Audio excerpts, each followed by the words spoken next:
just seen the running of the Arrogate Gold Cup here at Turffontein, won by a horse called Ilichi, formerly with Mike de Kock and now trained with great distinction by Jurgen van Heerden.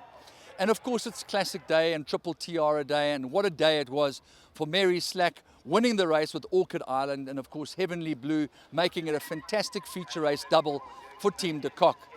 An incredible afternoon for Sean Terry with 6 winners, winning the first 6 races of the day, including the sensational horse of the year, Legal Eagle. What we are here to do tonight is to tell the story of the 2017 Dubai World Cup.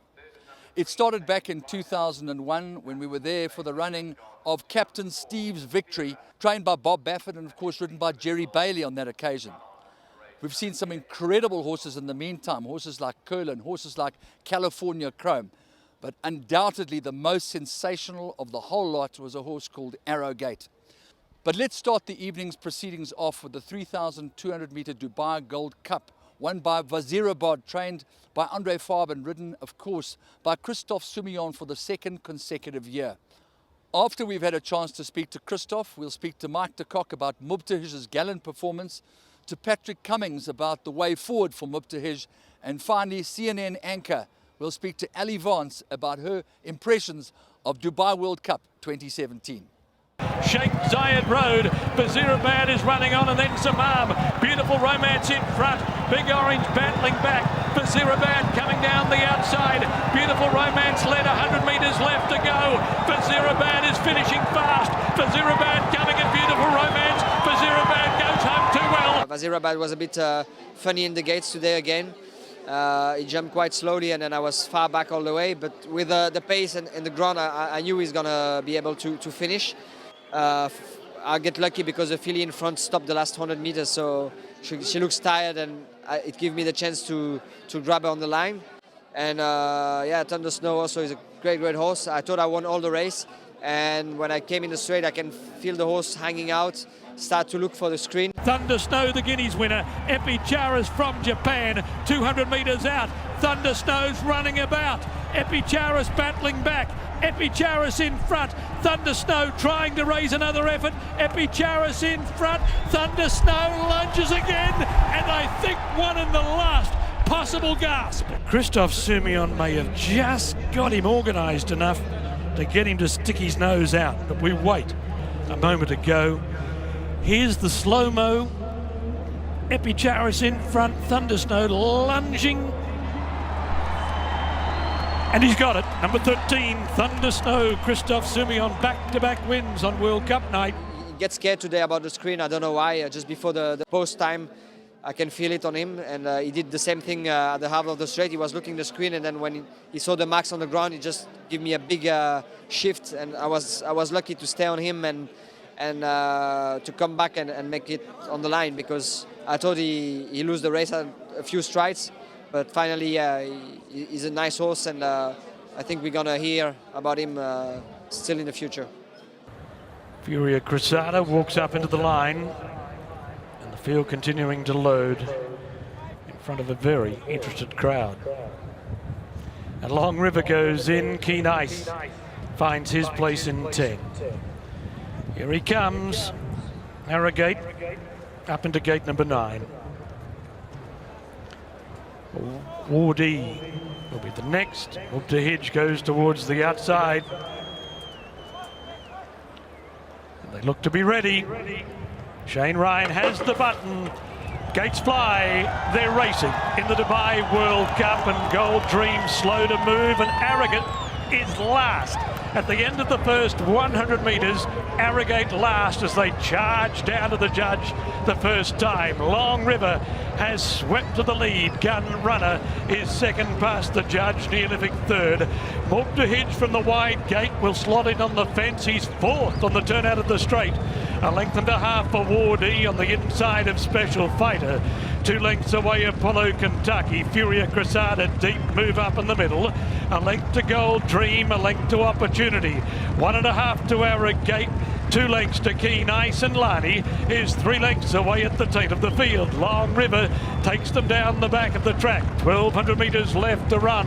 The first quarter in 24.8, and Long River showed the way, led by a half length. Gun Runner second. Neolithic 3/4 of a length away third, and he's 3 wide. Mould is fourth. He's away from the fence. He's a length and a half off the pace. Gold Dream is deep. Awardee goes up on the rail, then Special Fighter. Opportunity and Move Up. Apollo Kentucky. Arrogate's out wide now. He's being asked to improve, but he's still 8 lengths off the lead. Further back, Furia Cressada, Keen Ice, and Lani is a long last. Gunrunner has gone to the front.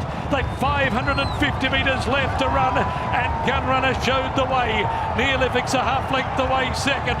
1.5 lengths to Mould, and here comes the big A. Arrogate on the outside. Gun Runner in front of Neolithic, but Arrogate swoops up on the outside. America's King Croesus of horse racing went to the front. 200 metres left to go. Arrogate has drawn away from Gun Runner. A is for Arrogate. A is for Absolute Superstar. A is for Anointing. Have we seen the anointing of the man of war of the 21st century?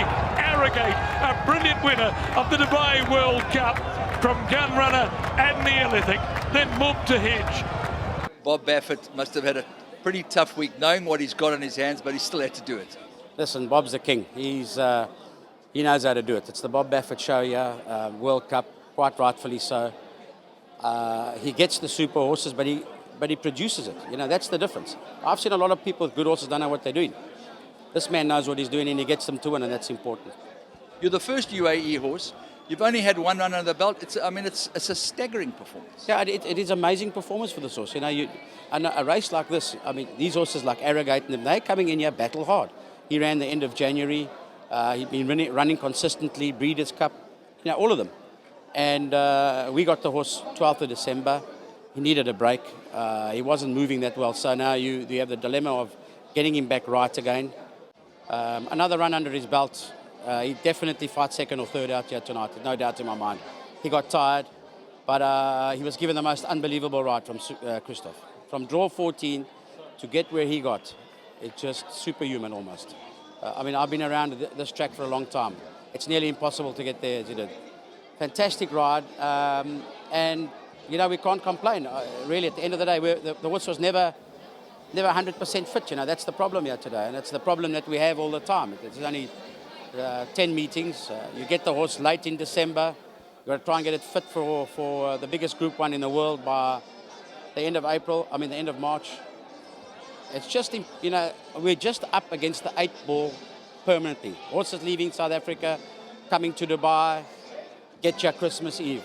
I mean, what chance have you got at the end of the day? You know, look, I mean, I'm actually very proud of Muptish. He's run a cracking race, short of his best fitness.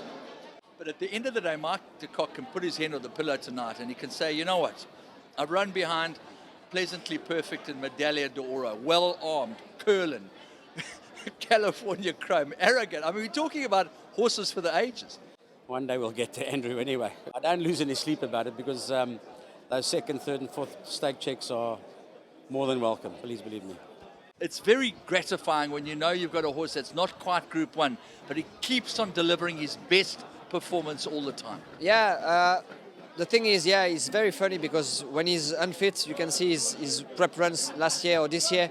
He doesn't show the same phase that he shows tonight, but for sure, I'm sure next time in Hong Kong, if on the turf he likes it well, he will give us a great performance because he's a genuine horse. You know, he gives every time his best, and Mike knows him perfectly now. So it's great to have such a nice horse to ride and to train, I think.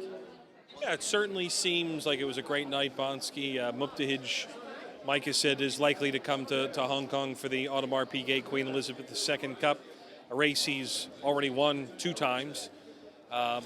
Very exciting.